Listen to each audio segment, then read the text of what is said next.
Hello friends, स्वागत है आप सभी लोगों का हमारे चैनल क्विक स्टडी में। मैं कमल बेस्ट। इस वीडियो के माध्यम से दोस्तों आपके यहाँ पर कराऊंगा आर्मी जनरल मैथमेटिक्स का पार्ट नंबर 12, यानी दोस्तों यहाँ पर आपको मिलेगा सामान्य गणित का भाग नंबर 12। इससे पहले दोस्तों आपको 11 भाग कराए जा चुके हैं, जहाँ पर आपने महत्वपूर्ण क्वेश्चन को देखा, और आज भी दोस्तों यहाँ पर आप खास क्वेश्चन को देखेंगे जो बार बार पूछे गए हैं और जिनकी बहुत बहुत पूछे जाने की संभावना रहती है। तो आराम से आप टॉपिक को देखेंगे शुरू से लेकर आखिर तक, और जो भी क्वेश्चन यहाँ पर बताए जाएंगे दोस्तों आप सारे क्वेश्चनों को इत्मीनान से नोट करते रहेंगे। तो शुरू करते हैं, कापी और पेन निकाल लेंगे। यहाँ पर देखिए दोस्तों, पहला क्वेश्चन आपको दिखता है ए की कार्यक्षमता बी की 2.5 गुनी है।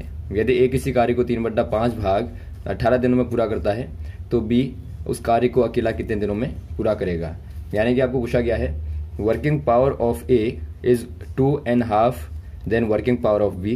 If A can done 3/5 part of work in 18 days, so how many days can be alone done this whole work. यहाँ पर आपको पूछा गया है, माना आपके पास में कोई कार्य है, W आप मान लेंगे, और जो पूरा कार्य होता है दोस्तों, यानी जो आपका होल कार्य होता है, होल वर्क आप जो मानते हैं उसको आप 1 मानते हैं। तो यहाँ पर देखिए आपको कहा गया है जो A है, A की जो पावर है कार्य करने की, या फिर आप कहें क्षमता है, वो दोस्तों क्या है 2.5 गुना यानी कि 2.5 है B के। तो यहाँ पर आप क्या मानेंगे, देखिए यहाँ पर आप मान लेंगे A का जो टाइम टेकन है, यानी कि जो कार्य करने में समय लिया गया है, वो दोस्तों आप यदि x मान लें तो जो b का कार्य टाइम टेकन होगा यानी कि समय लिया जाएगा b के द्वारा, वो दोस्तों हो जाएगा 2.5 ऑफ a, यानी कि एक प्रकार से आप कह देंगे a का दोस्तों 2.5 गुना। क्योंकि यहाँ पर समय की बात हो रही है, आप ध्यान देंगे, और समय आपको दिनों में दिया तो आप x दिन मान लेंगे, यानी कि x डेज आप मान लेंगे, और यहाँ पर दोस्तों आप b को मान लेंगे 2.5 x डेज, या फिर आप कहें दोस्तों 5/2 यानी 5/2 x दिन। अब यहाँ पर देखिए आप निकालेंगे, आपको दिया गया है ए कार्य का 3/5 भाग को 18 दिन में पूरा करता है, यानी कि ए जो है कार्य के 3/5 भाग को 18 डेज में पूरा करता है। तो आपको बताना होगा, पहले निकालना होगा दोस्तों ए पूरे कार्य को कितने दिन में करेगा। यदि 3/5 भाग को करता है 18 दिन में, तो ए जो कंप्लीट वर्क करेगा, कंप्लीट वर्क बाई ए जो होगा दोस्तों क्या होगा, वो आपका हो जाएगा 18 गुणा 5/3, यानी कि यहाँ से आप निकालेंगे तो आपको मिलेगा 6×5 30, यानी कि 30 डेज। यानी ए जो कार्य को पूरा करेगा 30 दिनों में करेगा। और आप देखते हैं दोस्तों, आपने यहाँ पर माना था ए जो कार्य को पूरा करता है 1 दिन में करता है, और यहाँ से आपने x का मान निकाल दिया 30 डेज यानी कि 30 दिन। तो इसका मतलब जो ए बी कार्य करेगा, पूरा बी कार्य को पूरा करेगा 5/2 x डेज में, यानी कि 5/2 x दिन में पूरा करेगा, बराबर हो जाएगा यहाँ पर 5/2 गुणा 30। यानी यहाँ से आप हल करेंगे तो यहाँ से आपको मिलेगा 5 गुणा 15/1, यहाँ पर नीचे आपका 1 बचा तो आप लिखने की आवश्यकता नहीं है। तो 5 गुणा 15 करेंगे तो यहाँ पर आपको मिलेगा दोस्तों 75 यानी कि 75। तो यहाँ पर आप कह देंगे 75 दिन में दोस्तों बी कार्य को पूरा करेगा, यानी कि 75 डेज में बी अकेला कार्य को पूरा करेगा। नेक्स्ट क्वेश्चन देखिए दोस्तों, फाइंड आउट एंगल ADC, यानी यहाँ पर आपको बताना है जो ट्रायंगल में आपको दिखता है दोस्तों ADC दिखता है, ये वाला कोण आपको बताना है कितना होगा। यानी यहाँ पर आपको क्या दिया है, एक ट्रायंगल दिया है दोस्तों, आप बना लेंगे, और यहाँ पर जो पॉइंट दिए हैं, ये वाला पॉइंट A है, ये वाला पॉइंट B है, ये पॉइंट C है और ये पॉइंट D है। तो यहाँ पर आपको बताना है एंगल ADC, यानी ये वाला एंगल दोस्तों आपको बताना है क्या होगा। और यहाँ पर आपको ये वाला एंगल दिया है दोस्तों एंगल ABC बराबर आपको दिया 70 डिग्री। और यहाँ पर आपको यहाँ पे लाइनें भी दी हैं, ये लाइन आपस में बराबर है और ये लाइनें दोस्तों आपस में बराबर है। यहाँ पर देखिए दोस्तों एक प्रॉपर्टी लगेगी ट्रायंगल की, माना 2 साइड आपकी बराबर है, माना ये साइड आपकी बराबर है दोस्तों, तो इनको मिलाने वाली जो लाइन होती है, जो थर्ड वाली लाइन होगी, वो दोस्तों समान एंगल यहाँ पे बनाएगी। यानी एक प्रकार से आप कहेंगे जो मिलाने वाली लाइन होगी दोस्तों, उससे दोनों लाइनें समान एंगल बनाती हैं, दोनों इक्वल एंगल बनाती हैं। तो यहाँ पर आप देखते हैं ये वाला एंगल और ये वाला एंगल क्या होगा दोस्तों, बराबर होगा। और वैसे ही यहाँ पर आप देखेंगे चूंकि दोनों लाइनें बराबर हैं, तो इनको मिलाने वाली जो ये लाइन है, यहाँ पर दोस्तों दोनों एंगल बराबर होंगे। यानी यहाँ पर आप मान लेंगे ये वाला एंगल आप y मान लें तो ये भी दोस्तों y हो जाएगा, और इसको आप x मान लेंगे तो ये भी x हो जाएगा। तो पहले दोस्तों आप x को निकालेंगे और बाद में आप y को निकाल लेंगे। यहाँ पर जो आपको आंसर देना है वो आपको y का देना है, लेकिन इससे पहले आपको x को निकालना पड़ेगा। तो आप कैसे निकालेंगे, ट्रायंगल की एक प्रॉपर्टी होती है जो कि आपने पढ़ा है, त्रिभुज के अंतःकोणों का योग 180 यानी कि 180 होता है। तो यहाँ पर आप पहले वाले ट्रायंगल में लगाएंगे n ट्रायंगल ABC, यानी पहले वाले त्रिभुज ABC में यदि आप देखेंगे तो आपका तीनों को जोड़ देंगे दोस्तों आप 70 + x बराबर कितना होना चाहिए, 180 होना चाहिए। यानी यहाँ से आपका आ जाएगा 2x बराबर 180 - 70 और 2x बराबर हो जाएगा, दोनों को घटाएंगे 110, यानी x बराबर क्या हो जाएगा दोस्तों 110 बट्टा 2 यानी कि अपॉन 2 कर देंगे तो काटने पर आपको मिलेगा 55 डिग्री, यानी दोस्तों 55 डिग्री मिलेगा। तो यहाँ पर आप देखते हैं ये वाला कोण जो होगा दोस्तों, ये आपका एक कोण होगा 55 डिग्री का और ये भी आपका होगा 55 का यानी कि 55 का। तो यहाँ पर आप देखते हैं यदि आपका दोस्तों ये वाला 55 होगा तो ये वाला क्या होगा, आप जानते हैं दोस्तों यदि आप एक रेखा कोण में देखेंगे यानी एक लाइन एंगल को देखेंगे तो ये दोस्तों आपका 180 का होता है। तो यदि आपको ये निकालना है तो आप इसको घटा देंगे तो आपको ये वाला एंगल मिलेगा, यानी 180 में से दोस्तों आप इसको निकाल दें तो आपको ये वाला एंगल मिलेगा। चूँकि आपने यहाँ पर देखा है 55 है तो ये क्या हो जाएगा दोस्तों 180 - 55 बराबर क्या हो जाएगा 125। तो यहाँ पर आपने देखा ये आपका 125 हो गया और यहाँ पर आप देखते हैं ये वाला y है दोस्तों और ये वाला y है। तो ट्रायंगल सेकंड वाले में आप प्रॉपर्टी लगाएंगे, यदि आप इस वाले ट्रायंगल में देखें इन ट्रायंगल ACD तीनों का कोण क्या होगा दोस्तों, यहाँ पर भी आपका सेम प्रॉपर्टी लगेगी। तीनों कोणों का अंतः कोणों का योग जो होता है 180 डिग्री होता है। तो यहाँ पर हो जाएगा आपका y प्लस ये वाला एंगल आपका क्या है 125 है, 125 = 180 होना चाहिए।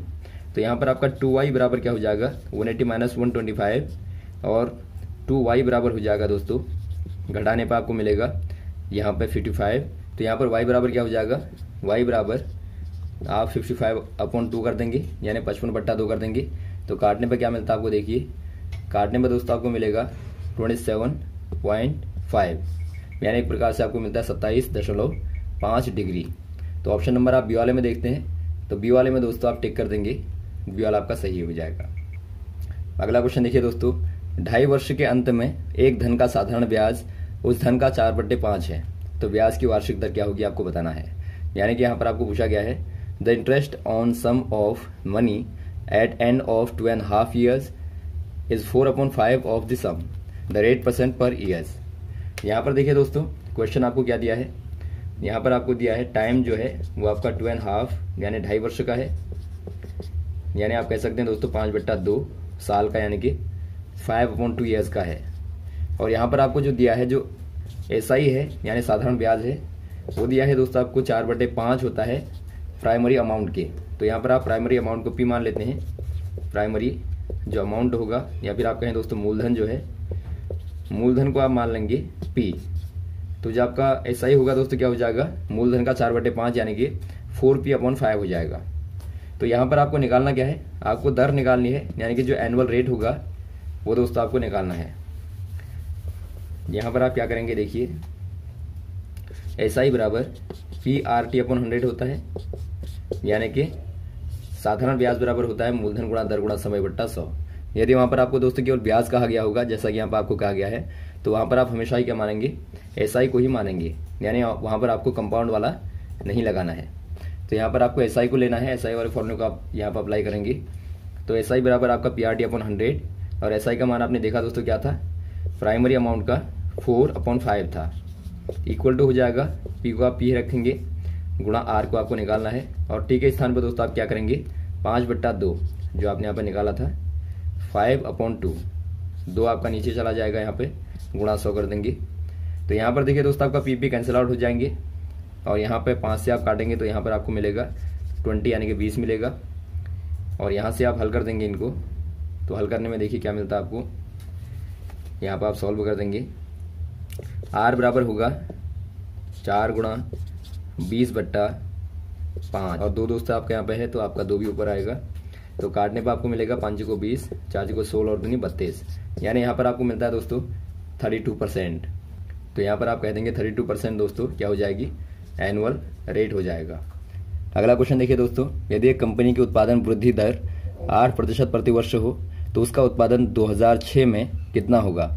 यदि आपको दिया है 2004 में उत्पादन 70 लाख टन था, यानी आपको पूछा गया है if the production of a company grows at 8% per annum, यानी कि प्रति वर्ष आपका 8% बढ़ता है what will be its production for the year 2006 if its production for 2004 was 70 lakh tons.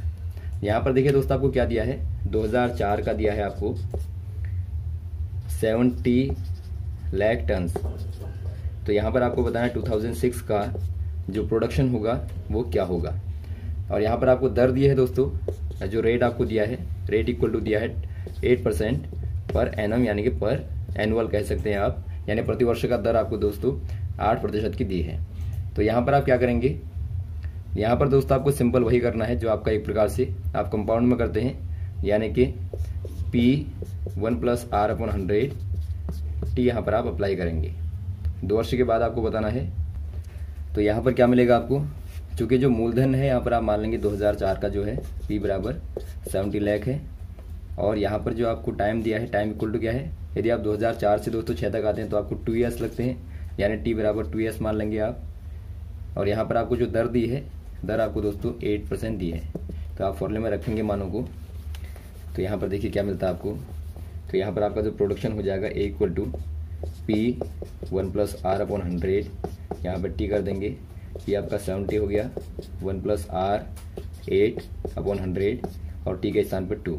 यहाँ पर आप कैंसिल कर देंगे, यदि आप 4 से ऊपर नीचे काट दें 2 मिलेगा, यहाँ पर 25 मिलेगा, और 70 अंदर सॉल्व करेंगे तो यहाँ पर मिलेगा दोस्तों आपको 27/25।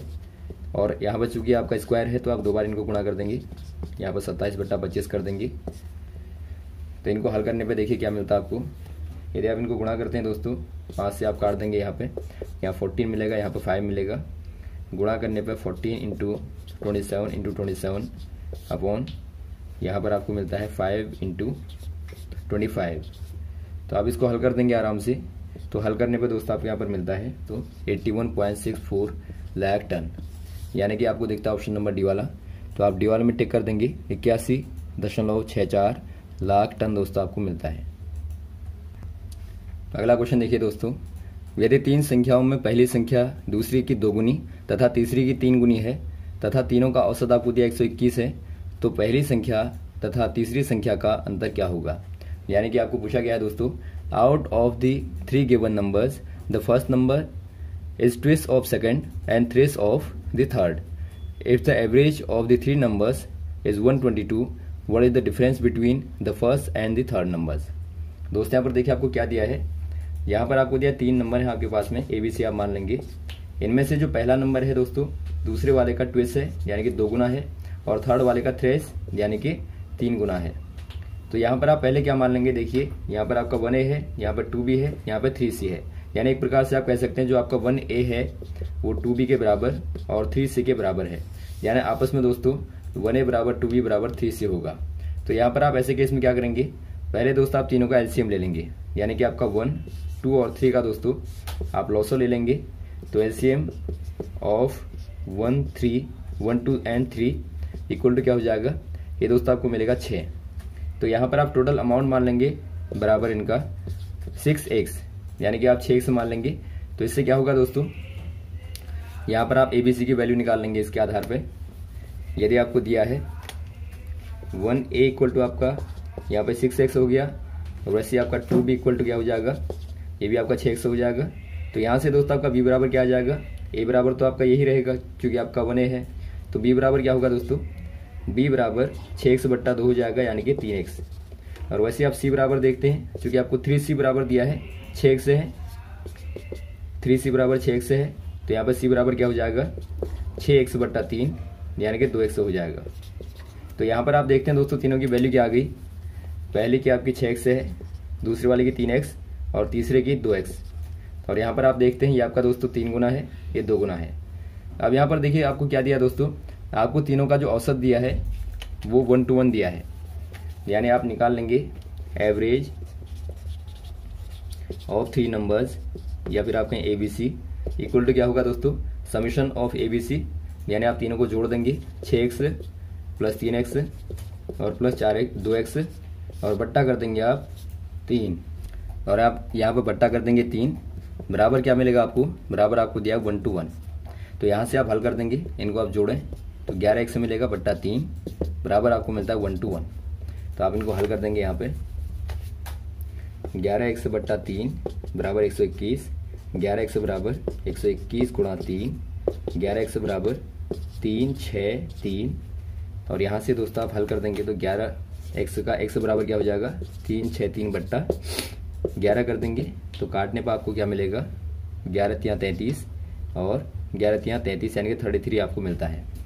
अब चूंकि दोस्तों आपके नंबर आपने माने थे, पहला वाला नंबर आपका 6x था और आपका सेकंड वाला था 3x और थर्ड वाला था 2x। आपको दोनों का डिफरेंस बताना है, पहले वाले का और थर्ड वाले का। यदि आप दोनों का डिफरेंस निकालेंगे दोस्तों तो यहाँ पर आपको क्या मिलता है, यहाँ पर आपको 4x मिलता है और x का मान आपने निकाल लिया है, यहाँ पर 33 है यानी कि 33 है, तो यहाँ पर आपका 4x बराबर क्या हो जाएगा 4x इक्वल टू हो जाएगा 4 गुणा 33 बराबर 4 3 12 4 3 12 1 13 यानी कि 132 दोस्तों यहाँ पर आपको दोनों का डिफरेंस मिलता है। ऑप्शन नंबर पहला वाला सही हो जाएगा। अगला क्वेश्चन देखिए दोस्तों, find the greatest number which when subtracted from 3000 is exactly divided by 7 11 and 13। यानी यहाँ पर आपको कहा गया है ऐसा नंबर बताइए, अधिक से अधिक यानी कि बड़ा से बड़ा ऐसा नंबर बताइए जो कि 3000 में से घटाने पे आप यदि सबट्रैक्ट करेंगे तो आपको एग्जैक्टली दोस्तों क्या प्राप्त होना चाहिए 7 11 और 13 से विभाजित होने वाला नंबर आपको मिलना चाहिए। यानी एक प्रकार से आप दोस्तों क्या घटाएंगे, आप यहाँ पे देखिए दोस्तों क्या घटा देते हैं ऐसे केस में, यहाँ पर आप एलसीएम ऑफ 7 11 और 13 को घटा देंगे। यानी दोस्तों यहाँ पर आप क्या निकालेंगे, यहाँ पर आप वह बड़ा नंबर निकालेंगे जिसको आप 3000 में से घटाएंगे तो आपको ऐसा नंबर प्राप्त होगा जिसका भाग 7 11 और 13 से पूरी बार चला जाएगा। तो इसके लिए आप क्या करेंगे 3000 में से दोस्तों आप इनका एलसीएम को घटा देंगे तो आपको वही नंबर प्राप्त होगा। तो पहले आप निकाल लेंगे 7 11 और 13 का एलसीएम। ये बहुत ही सिंपल है दोस्तों, जो कि आप देखते हैं ये सारे नंबर क्या है कोप्राइम है। कोप्राइम कहने का मतलब है सह अभाज्य है। तो इनका क्या होता है दोस्तों, इनको आप आपस में गुणा कर देते हैं, वही एलसीएम होता है। यानी आप 7 गुणा 11 गुणा 13 कर देंगे तो यहाँ पर आपको मिलता है, गुणा करेंगे आप 77 इंटू 13 बराबर क्या हो जाएगा 63 91 और 63 91 और आप 9 जोड़ेंगे तो आपको 100 यानी कि आपको मिलता है दोस्तों 1001। तो यहाँ पर आप क्या करेंगे, आप 3000 में से 1001 को घटा देंगे तो यहाँ पर आपको क्या मिलेगा, देखिए घटाने पे देखिए आप आपको 9 मिलेगा, यहाँ पर आपको 9 मिलेगा, यहाँ पर आपको 9 मिलेगा और यहाँ पर 1 यानी कि 1999 आपको मिलेगा। यदि आप दोस्तों 3000 में से 1999 को सबट्रैक्ट कर देंगे तो आपको क्या मिलेगा, ऐसा नंबर मिलेगा जो कि तीनों से दोस्तों जिसमें भाग चला जाएगा। तो ऑप्शन नंबर कौन सा हो जाएगा, ऑप्शन नंबर आपका डी वाला दिखता है तो आप डी वाले में दोस्तों टिक कर देंगे। अगला क्वेश्चन देखिए दोस्तों, एक व्यापारी एक मिक्सर को 12.5% हानि पर बेचता है 420 रुपये में और यहाँ पर आपको दिया कि 12.5% लाभ पर बेचने के लिए इसे वो कितने मूल्य पर बेचना पड़ेगा। यानी कि आपको पूछा गया है क्वेश्चन यहाँ पे, a dealer sold a mixer for RS 420 at loss of 12.5%, at what price should he have sold it to gain 12.5%। यानी एक प्रकार से आपको बताना है दोस्तों, माना कोई यहाँ पे मिक्सर था, मिक्सर को सोल्ड किया गया है, कोई प्राइस आपको यहाँ पे दी है 420 पे, यानी आपको सेलिंग प्राइस नंबर 1 दिया है 420 रुपीज और इस पर सेल करने पे क्या होता है दोस्तों 12.5 का लॉस होता है, परसेंट का लॉस होता है। तो यहाँ पर आपको बताया गया है कि कितने रुपए में बेचा जाए, यानी सेलिंग प्राइस क्या हो ताकि यहाँ पे इसको दोस्तों 12.5% का गेन हो या फिर आप कहें प्रॉफिट हो। तो इसके लिए सिंपल देखिए दोस्तों क्या यहाँ पे एक फॉर्मूला होता है। यदि आपको जब भी ये वाला क्वेश्चन दिया होगा, यदि आपको इतने लॉस पे बेचा गया है तो आप प्रॉफिट में बेचने में क्या करेंगे, तो इसके लिए आप क्या करेंगे दोस्तों, यहाँ पर आप निकाल लेंगे 100 माइनस लॉस रेशियो S1 करेंगे और यहाँ पर दोस्तों आप स्टेट रेशियो करेंगे यानी समानुपात लगाएंगे 100 प्लस गेन और रेशियो कर देंगे H2। तो आप इस फॉर्मूले को नोट कर लेंगे, ऐसे वाले क्वेश्चन में दोस्तों आप इसी को अप्लाई करेंगे। तो यहाँ पर देखिए यहाँ से आप निकाल लेंगे H2 को, यानी यहाँ पर आपका 100 आपको माइनस लॉस क्या दिया दोस्तों 12.5 है और रेशियो आपका है अनुपात S1 क्या है, S1 आपने देखा 420 है और समानुपात आप लगा देंगे 100 प्लस प्रॉफिट कितना होना चाहिए, ये आपको दिया 12.5 और यहाँ पर आपका रेशियो है H2 तो यहाँ पर आपको दोस्तों S2 को निकालना है। आप जानते हैं जहाँ पर रेशियो होता है वहाँ पर दोस्तों आप बट्टा लगा देते हैं। तो यहाँ पर आप घटाएंगे इनको, तो घटाने पर आपको मिलेगा, यहाँ पर मिलेगा 87.5 अपॉन 420 इक्वल टू, जहाँ पर समानुपात होगा दोस्तों वहाँ पर आप बराबर लगा देते हैं। यहाँ पर 112.5 और बट्टा कर देंगे आप S2। तो S2 बराबर क्या हो जाएगा, ये आप पक्षांतर कर देंगे तो आपको मिलेगा 112.5 गुणा 420 बट्टा 87.5। आप इनको दोस्तों भाग करेंगे सिंपल, तो भाग करने पर यहाँ पर आपको मिलेगा 540, यानी कि 540 दोस्तों आपको मिलता है। यदि 540 रुपये में बेचा जाए तो वहाँ पर दोस्तों 12.5 रुपये का % का गेन होगा या फिर आपका इतना प्रॉफिट होगा। तो ऑप्शन नंबर आपका हो जाएगा बी वाले में टिक कर देंगे आप। अगला क्वेश्चन देखिए दोस्तों, excluding the stoppage the speed of बस is 64 km/h and including the stoppage the speed of bus is 48 km/h. For how many minutes does the bus stop per hour? यहाँ पर आपको क्या कहा गया, देखिए आपको कहा गया यदि एक्सक्लूड करें दोस्तों, यानी कि आप यदि स्टॉपेज को हटा दें बस के, यहाँ पर बस जो है अलग अलग प्रकार के स्टॉपेज यहाँ पर आते हैं तो उन पर रुकती होगी। तो यदि आप दोस्तों इनको इग्नोर कर दें तो यहाँ पर जो बस की चाल है वो क्या है दोस्तों, 1 घंटे में 64 किलोमीटर तय करती है। यानी एक प्रकार से आप कह सकते हैं जो स्पीड है दोस्तों पहली बार में 64 km/h है। यदि यहाँ पर आप स्टॉपेज को इंक्लूड करें, यानी एक प्रकार से आप स्टॉपेज को गिने यहाँ पर कहाँ पे कितना रुका है, तो उसके आधार पर यदि आप स्पीड को निकालें दोस्तों तो वहाँ पर आपको दिखती है S2 बराबर 48 km/h। तो यहाँ पर आपको बताना है जो बस है स्टॉपेज पे प्रति घंटे कितना रुकेगी, और ये आपको समय दोस्तों मिनट में बताना है। तो यहाँ पर आप क्या करेंगे दोस्तों, ऐसे क्वेश्चन में बहुत ही सिंपल एक फॉर्मूला है। आप दोनों स्पीडों का पहले डिफरेंस निकालेंगे, यानी आप निकाल लेंगे दोस्तों S1 माइनस S2 को निकाल लेंगे, जो कि यहाँ पर आपका 64 माइनस 48 बराबर क्या मिलेगा, 16 मिलेगा। यानी यहाँ पर आप देखते हैं दोस्तों स्पीड में जो अंतर आया 16 किलोमीटर प्रति घंटे का आ गया। तो यहाँ पर आप क्या करेंगे, यहाँ पर आप करेंगे दोस्तों 16/64 इंटू, चूँकि आपका घंटे में है तो आपको मिनट में कन्वर्ट करना है, इंटू कर देंगे आप 60।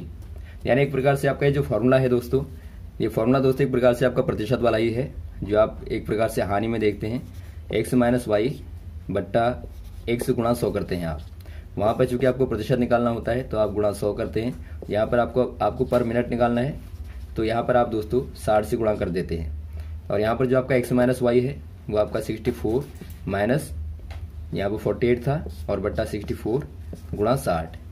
तो ये वाला फॉर्मूला आप अप्लाई करेंगे दोस्तों तो आराम से आप निकाल लेंगे। यानी आप बना लेंगे यहाँ पे S1 माइनस S2 बट्टा S1 गुणा 60।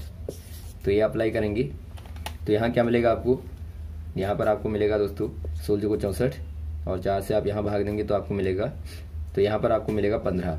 यानी आप देखते हैं दोस्तों 15 मिनट स्टॉपेज पर रुकेगी। ऑप्शन नंबर ए वाला आपका सही हो जाएगा 15 मिनट। तो यहाँ तक दोस्तों आप क्वेश्चन को तैयार करेंगे और भी इस प्रकार के क्वेश्चन आपको लगातार बताते रहेंगे, हमारे साथ ही बने रहेगा। यदि आपको वीडियो अच्छा लगा तो आप जरूर लाइक करें, शेयर करें ताकि अधिक से अधिक लोगों तक पहुँचे। Okay, thanks. जय हिंद, जय भारत।